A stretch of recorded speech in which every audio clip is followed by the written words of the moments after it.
আসসালামু আলাইকুম রহমতুল্লাহ। ইনশাল্লাহ এই ভিডিওতে আমরা আরও কিছু কুরবানি বিষয়ক মাসাইল আলোচনা করব। এক নাম্বার হচ্ছে, কোনো ব্যক্তি যদি নেশাব পরিমাণ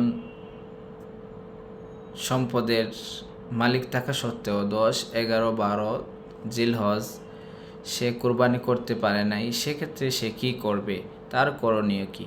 উত্তর হচ্ছে, যিনি এই 3 দিনের মধ্যে কোরবানি করতে পারে নাই, তিনি পরবর্তীতে একটি সুষ্ঠু, একটি তরতাজা, ভালো মানের কোরবানির যোগ্য একটি ছাগলের মূল্য তিনি সদকা করে দিবেন। এর দ্বারা তার কোরবানি আদায় হয়ে যাবে। 2 নম্বর প্রশ্ন হচ্ছে, আপনি কোরবানি করার জন্য পশু কিনেছিলেন, কিন্তু কোনো কারণবশত আপনি সেই পশুটি কোরবানি করতে পারেন নাই, ইতিমধ্যে 10, 11, 12 তারিখ চলেও গিয়েছে, সেক্ষেত্রে আপনি কি করবেন? উত্তর হচ্ছে, আপনি এই পশুটি জীবিত সদকা করে দিবেন। আপনি এই পশুটি জীবিত সদকা করে দিবেন।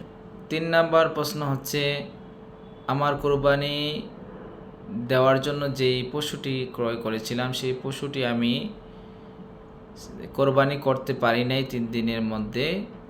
3 দিন পর আমি সেই পশুটি জবাই করে ফেলেছি, সেক্ষেত্রে আমি কি করব? উত্তর হচ্ছে, সেক্ষেত্রে আপনার এই পশুর গোশত যেগুলো আছে, এই গোশতগুলো সদকা করে দিতে হবে।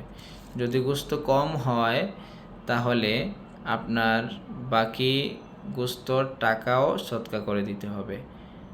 আপনি যদি গরু কিনে থাকেন 2 লাখ টাকা দিয়ে, আর গোশত হয় 1,80,000, 20,000 টাকা, আপনি সেই গোশতর সাথেও সদকা করে দিতে হবে।